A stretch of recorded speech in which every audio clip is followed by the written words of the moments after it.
Hello everyone. Welcome back to Mystery Media. Find a comfortable place to sit, take a slow breath, and let the story begin. Imagine a woman, dressed entirely in black, every single day. For 40 years, she rules over the largest empire. An empire is a group of countries or territories controlled by one ruler or government the world has ever known. Her name appears on coins across 4 continents. She is called the grandmother of Europe. But behind the palace walls, she is mourning. Mourning means expressing deep sadness, especially over a death, a man who has been dead for decades. She sleeps with his nightshirt. A nightshirt is a long, loose shirt worn for sleeping beside her every night. She insists his shaving water be brought to his room every morning, as though he might walk in at any moment. And in her loneliest years she finds comfort in a most unlikely place. A servant, a man so close to her that the entire country begins whispering a scandalous nickname behind her back. Mrs. Brown. This is the real story of Queen Victoria, the woman behind the empire, the grief behind the crown. Welcome to Mystery Media. Real history, real stories, told in clear, natural English.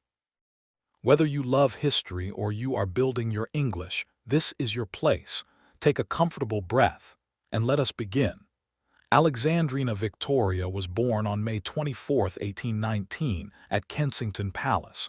Her father died when she was a baby.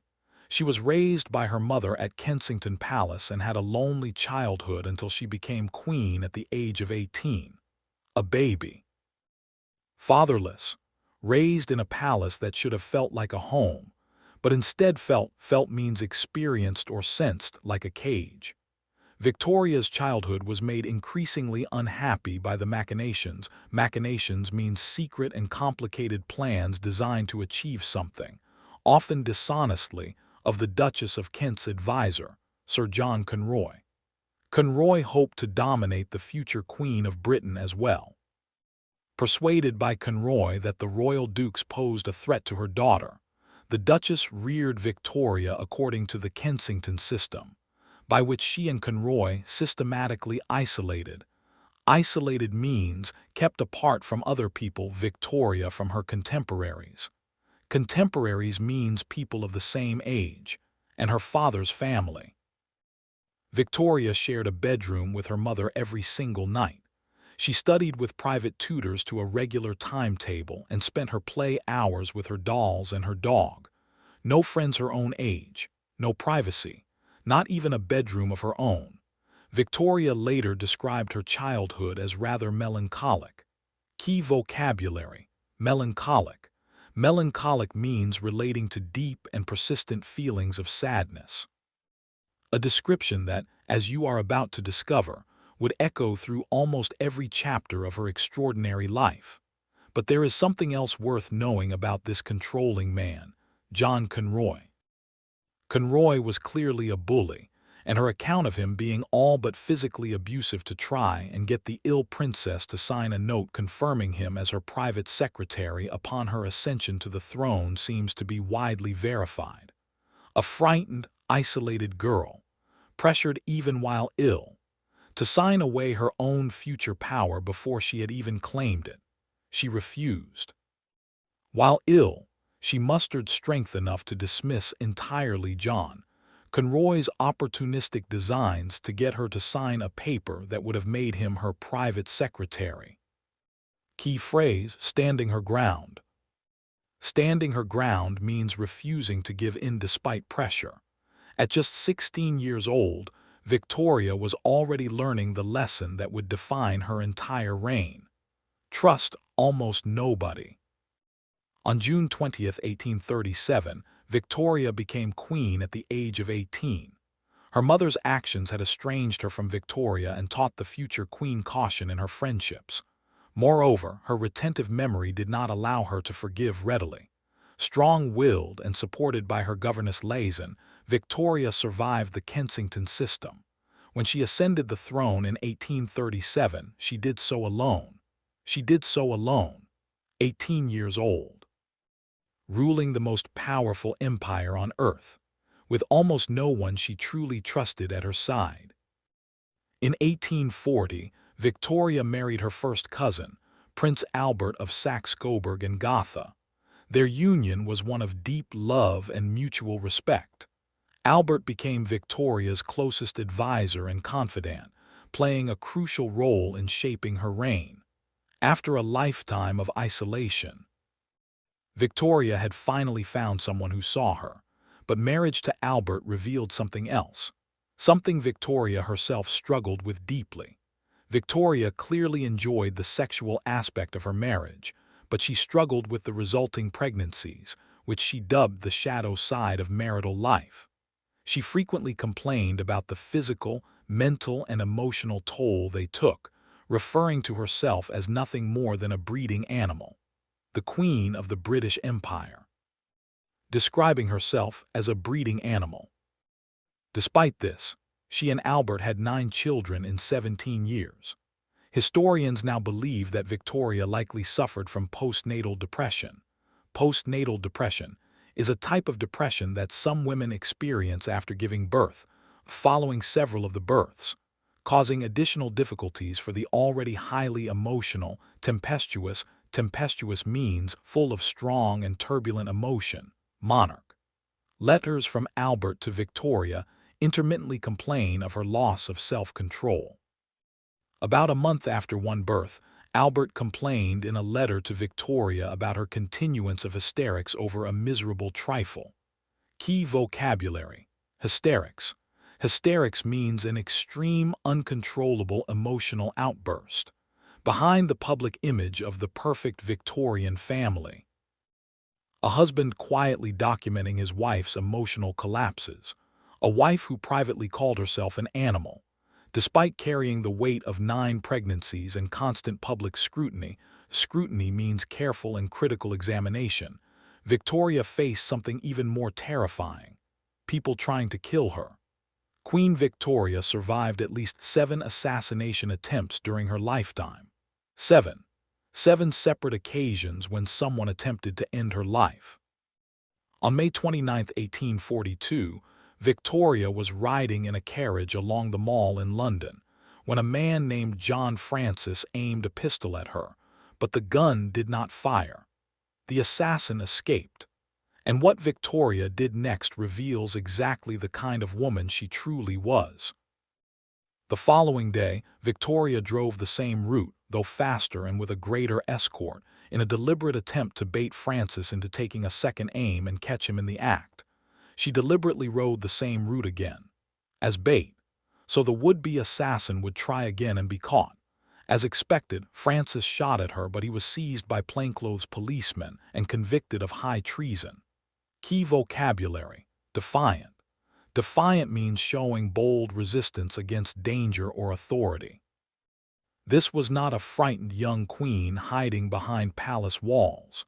This was a woman who used herself as bait to catch the man who tried to kill her. Her courageous attitude towards these attacks greatly strengthened her popularity. In 1861, everything Victoria had built her emotional life around collapsed. Victoria was deeply attached to her husband, and she sank into depression after he died, aged 42, in 1861. She had lost a devoted husband and her principal trusted advisor in affairs of state. After Albert's death, Victoria descended into deep depression. Those paroxysms mean sudden, uncontrollable outbursts of emotion, of despair and yearning and longing, and of daily, nightly longing to die. For the first 3 years never left me. The longing to die, every single night, for 3 full years. The Empress of the largest empire on earth, privately wishing for her own death. For the rest of her reign she wore black, 40 years. Black every single day for the rest of her life. Until the late 1860s, she rarely appeared in public. She was reluctant to resume a full public life. She was widely criticized for living in seclusion and quite a strong Republican. A Republican here means someone who opposes the monarchy and wants Britain to become a republic instead. Movement developed. The grief was so profound. Profound means deeply felt and intense, and so prolonged. Prolonged means continuing for a long time. that it threatened the very monarchy itself. And then there is a darker detail that history rarely speaks about. She blamed her son and heir for Albert's death. The prince consort had come back ill from Cambridge, where he had gone to see the Prince of Wales regarding an indiscretion the young prince had committed. She did not hesitate to vent her loneliness upon him or to refuse him all responsibility. "It quite irritates me to see him in the room," she startled Lord Clarendon by saying. A mother, blaming her own son for his father's death, telling a confidant it irritated her simply to see him. Key vocabulary: estranged. Estranged means no longer close or connected, often due to a falling out. The breach was never really healed, and as time went on the Queen was clearly envious. Envious means feeling jealous of someone else's good fortune, of the popularity of the Prince and Princess of Wales. Grief had not just broken Victoria's heart, it had broken her relationship with her own child, for the rest of her life. In her deepest grief, Victoria found comfort in someone nobody expected. John Brown was a Scottish personal attendant and favorite of Queen Victoria for many years after working as a gillie for Prince Albert. After Prince Albert's untimely death in 1861, Brown became a friend and supported the Queen. After Prince Albert died in 1861, Queen Victoria went into deep mourning, becoming almost a recluse. In 1864, her daughter, Princess Alice, noted that the Queen had always been happy at Balmoral, especially when taking a ride in her pony cart. In December 1864, John Brown became a full-time servant. He addressed her differently than anyone else in her life dared. He moves with audacious confidence, bending court protocol and even addressing Her Majesty as woman. A lack of deference. Deference means respect and submission to someone's wishes. That fans the flames of tension throughout the palace. He called the Empress of India woman, and she let him. The court began to notice. By 1866, gossip about the relationship between the Queen and her extremely informal servant had started. Brown was featured in the satirical magazine Punch on June 30, 1866, and Queen Victoria came to be referred to by some members of her household, behind her back, as Mrs. Brown. Mrs. Brown, a nickname so scandalous. Scandalous means causing shock and disapproval, especially because of immoral behavior, that the Queen of England's own household whispered it behind her back. A Swiss newspaper went as far as suggesting that the two had actually married. Was it true? The published diary of Viscount Harcourt related a second-hand story that on his deathbed in 1872, the Reverend Dr. Norman MacLeod, the chaplain to Queen Victoria, stated that he had conducted a marriage ceremony between John Brown and Queen Victoria. Key vocabulary: speculation. Speculation means the forming of theories or guesses without firm evidence. A dying priest's confession, whispered, unverified, never proven, but never fully denied either. When Brown finally died in 1883, John Brown died 10 days after Victoria's own accident, and to the consternation of her private secretary, Victoria began work on a eulogistic biography of Brown. Ponsonby and the Dean of Windsor, who had both seen early drafts, advised Victoria against publication, on the grounds that it would stoke the rumors of a love affair. The manuscript was destroyed. A book, written, then destroyed, to protect a secret that was already an open whisper across the entire country. And when Victoria herself died years later, one final detail remains the most haunting of all. After Victoria's death, 2 sets of mementos were placed in her coffin at her request. On one side was placed one of Prince Albert's dressing gowns, while on the other was placed a lock of Brown's hair, along with a picture of him and a ring worn by Brown's mother and given to Victoria by Brown. 2 men, buried with her in death, the husband she had mourned for 40 years, and the servant the world called her secret husband.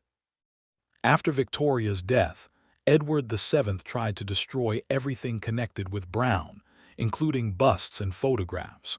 A life-size statue of Brown at Balmoral was only saved by being moved to an obscure part of the estate where Edward was unlikely to find it.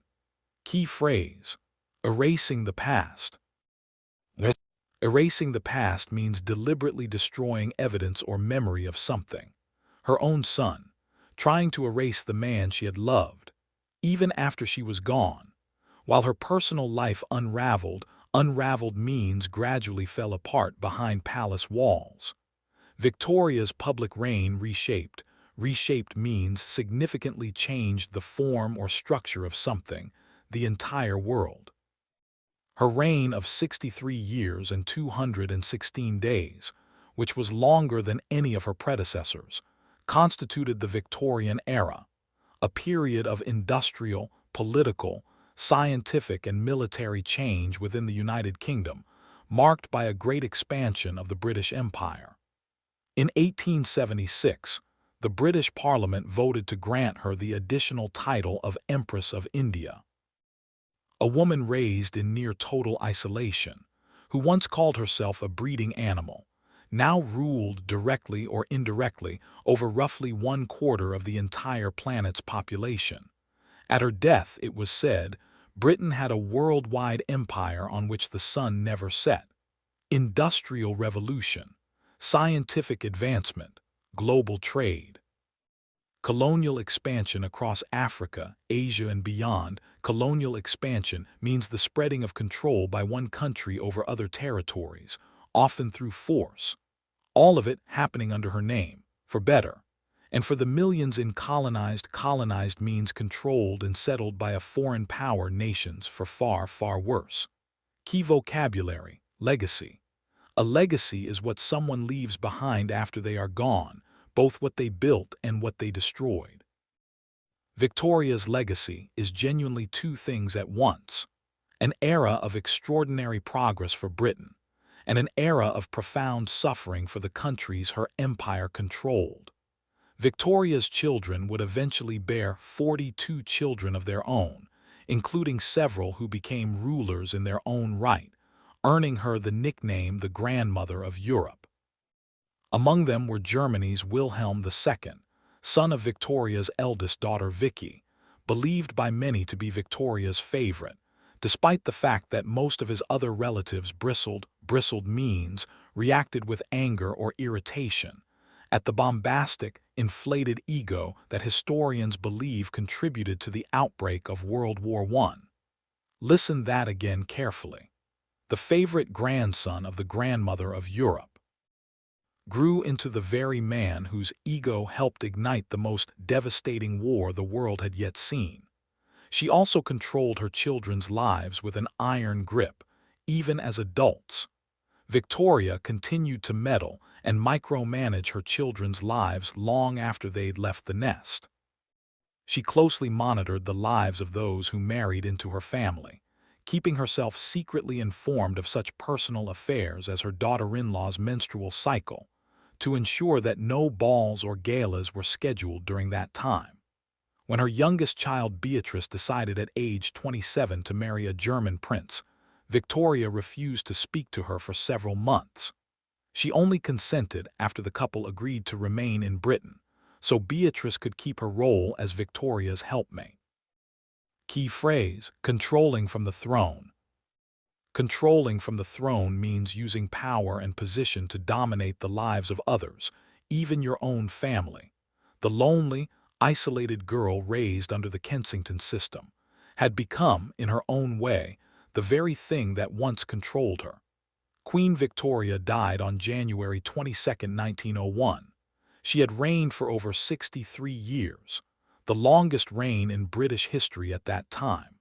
She left behind an empire that spanned the globe, a family tree that connected almost every royal house in Europe, and an era so significant it carries her name to this very day.